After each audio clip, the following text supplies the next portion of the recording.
Friends, welcome to Ratna smart kitchen. మరలా మీ ముందుకు వచ్చానండి. ఇదివరకు కూడా వీడియోస్ పెట్టి ఆపేసాను, మరలా పెట్టి ఆపేసాను అని అనుకోవద్దు. ఈసారి నుంచి క్రమంగా మీకు వీడియోస్ అనేవి వస్తూ ఉంటాయి. కొన్ని కారణాల వల్ల నేను మధ్యలో గ్యాప్ ఇవ్వడం జరిగింది. కానీ ఈసారి అలాంటి గ్యాప్ ఏమీ లేకుండా మంచి మంచి వంటకాలు చేసి చూపిస్తాను. అది నాన్ వెజ్ కానీ, వెజ్ కానీ, మీరు కోరితే ఆ కామెంట్స్ నాకు తెలియజేస్తే ఆ వంటకాలు కూడా మీకు చేసి చూపిస్తాను. ప్లీజ్ నన్ను ఆదరించండి, సపోర్ట్ చేయండి. ఇంకా వీడియోలు అనేది క్రమంగా మీకు పెడుతూ ఉంటానండి. మీరందరూ కూడా నన్ను సపోర్ట్ చేయాలని కోరుతూ ఈరోజు కూడా మంచి ఒక వంటకంతో మీ ముందుకు వస్తాను. బెండకాయ ఎండ్రాయిలు ఎగ్ కర్రీ పులుసు చేసి చూపెడతాను. చాలా బాగుంటుంది. ఒకసారి ఎలా తయారు చేయాలో దాన్ని చేసి చూపిద్దాం. గుడ్లు, బెండకాయ ఎండ్రాయిలకు కావలసిన పదార్థాలు: ఒక 4-5 ఉల్లిపాయలు చిన్న సైజు, మీడియం సైజు తీసుకున్నాను. పచ్చిమిర్చి, టమాటా, బెండకాయలు, గుడ్లు, కొత్తిమీర, ఎండ్రాయిలు బాగా శుభ్రంగా కడిగి పెట్టుకోవాలి. మనం కడిగి పెట్టుకున్నాక కారం, ఉప్పు, పసుపు, గరం మసాలా, అల్లం వెల్లుల్లి పేస్ట్ ఎలా తయారు చేసుకోవాలో చూసేద్దాం. స్టవ్ వెలిగించుకొని ఒక గిన్నె పెట్టుకొని ఒక 2 టేబుల్ స్పూన్ల ఆయిల్ అనేది యాడ్ చేసుకోవాలి. ముందుగా ఆయిల్లో కొంచెం పసుపు యాడ్ చేసుకొని బాయిల్ చేసుకున్న మనం ఎగ్స్ని వేయించుకోవాలి.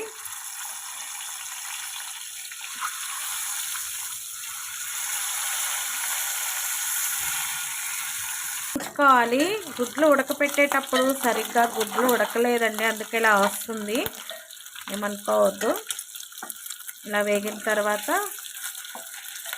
వాటిని పక్కకి తీసి పెట్టేసుకోవాలి. అదే ఆయిల్లో ఎండ్రాయిలను కూడా వేయించుకొని పక్కన పెట్టుకోవాలి.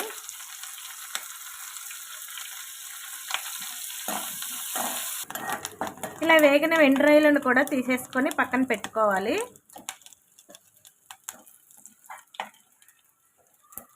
కర్రీకి సరిపడా ఆయిల్ వేసుకోవాలి. ఆయిల్ వేసుకొని కొంచెం ఆవాలు, కొంచెం జీలకర్ర అవి చిటపెట అన్న తర్వాత మనం ముందుగా కట్ చేసి పెట్టుకున్న ఆనియన్స్, పచ్చిమిర్చి కూడా యాడ్ చేసేసుకోవాలి.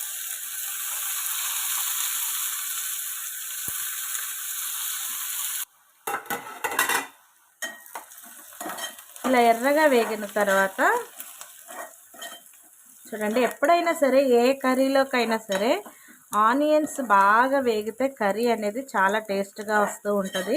నేను ప్రతి వీడియోలో కూడా చెప్తూ ఉంటాను. పచ్చిగా వేయించేసుకున్నామండి అనుకున్నారనుకోండి, అస్సలు బాగా రాదు కర్రీ. తర్వాత కొంచెం అల్లం వెల్లుల్లి పేస్ట్ అనేది యాడ్ చేసుకోవాలి. ఎందుకంటే మనం ఎగ్ ఎండ్రాయిలు వేస్తున్నాం కాబట్టి కొంచెం అల్లం వెల్లుల్లి పేస్ట్ అనేది వేస్తే కర్రీ ఇంకా బాగా వస్తుంది.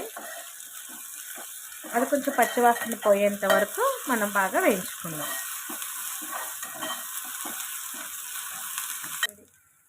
అల్లం వెల్లుల్లి పేస్ట్ వేగిన తర్వాత మనం కొంచెం పసుపు అనేది యాడ్ చేసుకోవాలి.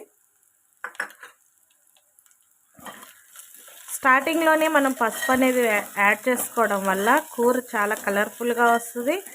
పసుపు వాసన అనేది కర్రీకి రాదండి. మనం మిడిల్లో వేస్తే పసుపు వాసన వచ్చేసి కర్రీ అంతా బాగోదు.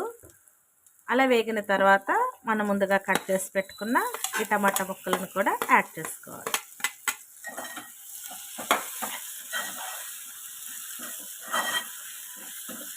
కొంచెం అడుగు పడుతుందని ఏమనుకోవద్దు, ఎందుకంటే మనం ఆల్రెడీ ఆయిల్లోనే ఎగ్స్ ఎండ్రాయిలు వేయించాం కాబట్టి కొంచెం అలా అడుగు పట్టినట్టు అనిపిస్తుంది. ఏం కాదు.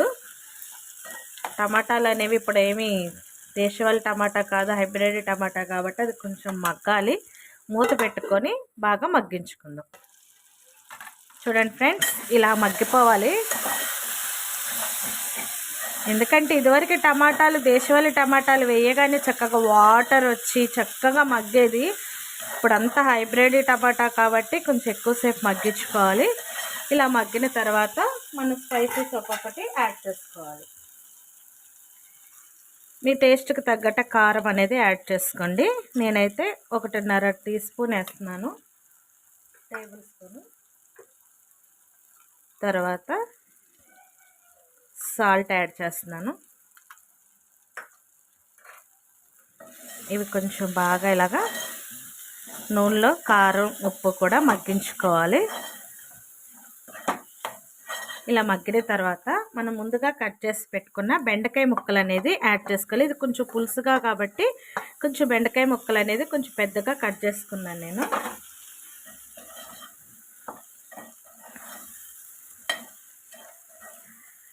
బెండకాయ అనేది ఎండు రొయ్యల్లో అయినా పచ్చి చేపల్లో అయినా పచ్చి రొయ్యల్లో అయినా కూడా చాలా టేస్ట్ వస్తుంది ఫ్రెండ్స్.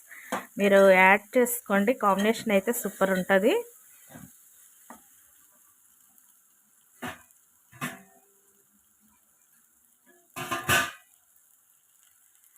ఒక్క నిమిషం ఇలాగ ఉప్పు కారం పసుపు ఈ అల్లం వెల్లుల్లి పేస్ట్ అంతా కూడా ఈ బెండకాయలకి బాగా పట్టించేలాగా ఒక నిమిషం వేగించుకున్న తర్వాత వాటర్ అనేది యాడ్ చేసేయాలి.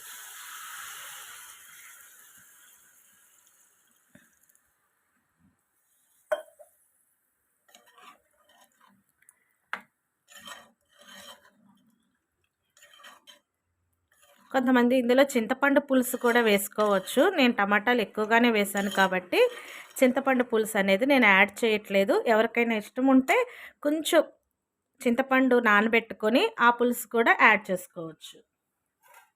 మూత పెట్టుకొని ఒక 5 నిమిషాలు మరిగించుకున్న తర్వాత చూపిస్తాను. ఇలా కొంచెం మరిగిన తర్వాత మనం ముందుగా వేయించి పెట్టుకున్న ఎండు రొయ్యలు,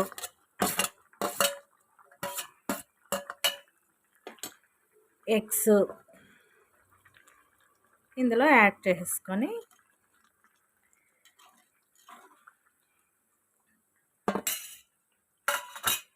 కొంచెం గరం మసాలా అనేది యాడ్ చేసుకోవాలి. ఇది ఆప్షనల్ అండి, మీకు ఇష్టం ఉంటే యాడ్ చేసుకోండి, లేకపోతే లేదు. కాకపోతే యాడ్ చేస్తే బాగుంటుంది టేస్ట్. ఇలా మీడియం ఫ్లేమ్లో పెట్టుకొని ఒక 5 నిమిషాలు మనం మగ్గించుకుంటే కర్రీ రెడీ అయిపోతుంది. చూడండి ఫ్రెండ్స్, దగ్గరకు అయిపోయింది కర్రీ. తర్వాత మనం కొత్తిమీర యాడ్ చేసుకొని,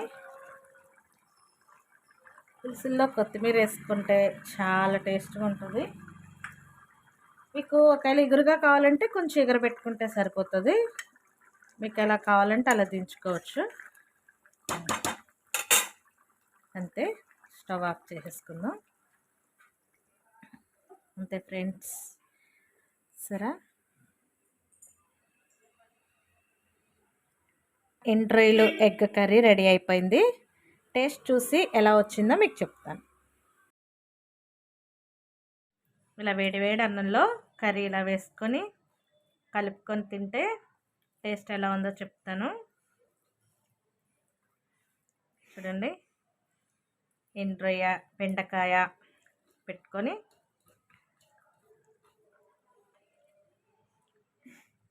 సూపర్ ఉంది. మీరు కూడా ట్రై చేసుకోండి, చాలా బాగుంటుంది.